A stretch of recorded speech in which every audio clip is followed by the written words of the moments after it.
Buddy, this is going to be a quick Blender tip. Okay, so I've done a little setup here, but I just got a default cube and I have unwrapped it. And the goal for this video is to show you how to layer images in Blender on a cube if you're doing texture painting. So I'm going to use Cycles render, so make sure I set to Cycles. I'm going to clear out this Blender render material, add a new Cycles material. And if I go into texture painting, it'll start yelling at me. If I pull that up, it'll say, you're missing a texture slot. And what it's saying is you need to add a image texture here, and you need to create an image. So I'm going to call this base diffuse, and I'm going to set this as a white color, and I'll hit OK. Right. So there we go. Now I got a base diffuse. And if I connect this to here, go slots, you'll see now I have a base diffuse slot. Okay, great.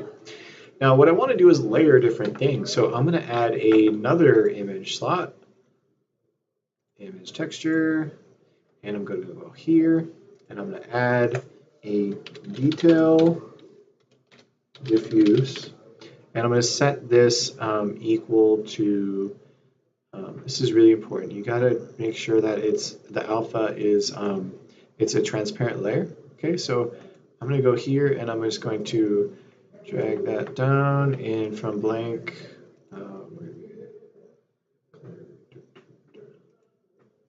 right here, alpha. Okay, turn alpha down all the way. All right, so now it's going to be a completely blank layer. And I hit OK. So it's all alpha. There's no black outline or anything like that. It is possible to composite with a black outline or a white outline, but that is just a different node setup. If you want a really easy node setup for doing this kind of thing, then you want a transparent background so that way you don't have to worry about all that. And then what you do is you're going to use a mix RGB node for setting up this layer. So you go add color, wrong one, add color mix RGB like that. And you're going to go from the alpha channel to the factor, and you're going to go from color to color. Okay, and what this does is the alpha channel is going to drive where to mix it, where not to mix it, and then you're going to have your details on one and the other ones on the other. So, and if we go here, you see I have a detail and a diffuse now. So what I'm going to do is I'm going to go here to tools, and I'm going to select a bright red color. I'm start painting over, and I'm going to be painting onto my detail diffuse layer. So I'm just going to go make this brush a little smaller.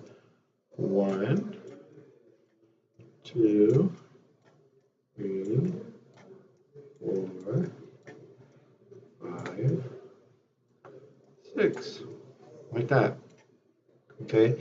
And what's beautiful about this is if I go to my base layer, I have not colored anything on my base layer, right? It's all separate. Now, if I want to save all these files, all I gotta do now is just go File, Save As, navigate to where I want to put it. So I'll make a new folder and be like,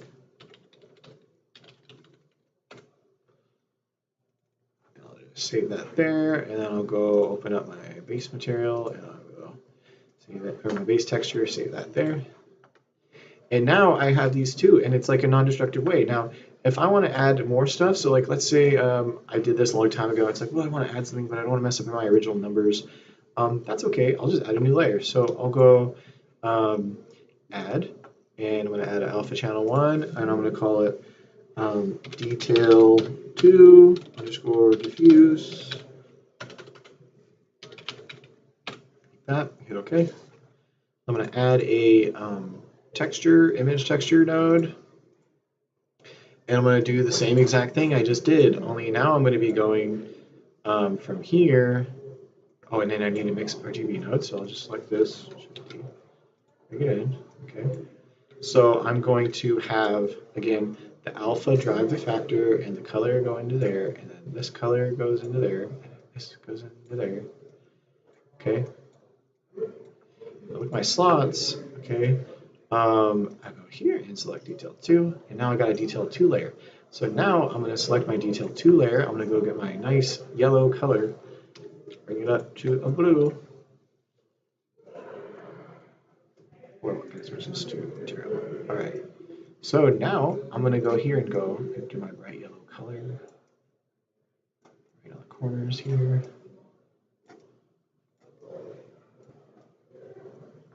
Oh no, I got on my red lettering. Oh no. Well, good thing this is a non-destructive way to work. So here I am just painting ugly things. Okay. But notice now I have 3 layers, and I could then again save as image and save right here. So to summarize, I have used mix RGB nodes to set up image or diffuse layers. So I have 3 different texture slots right now, and they're all feeding into my color slot in my diffuse BSDF. Okay. Now this is really handy because, like in Photoshop, you want to layer things on top of each other. It's the same thing you can do in Blender. There's other ways to do this using add and multiply, I think, but this is just a really clean way. And again, just make sure you use alpha as your background before you add those layers on top. That just makes that all so much easier. So anyways, this was William Ash with a quick little how-to in Blender. And just in case you haven't caught exactly what I said, I'm going to reiterate it again. Okay, if you want more than one available paint slot in your material, all you got to do is have these image texture nodes. Okay, and watch, if I disconnect all of this, I still have all these available. So really, to add image textures or to add texture slots to your texture painting, all you need to do is add an image texture node and then load up an image into it. And if you want to lay these things on top of each other, you can use a mix RGB node with the alpha channel feeding the factor, and then you just can daisy chain these things all the way to your shader. Okay, so that's it. Thank you for watching.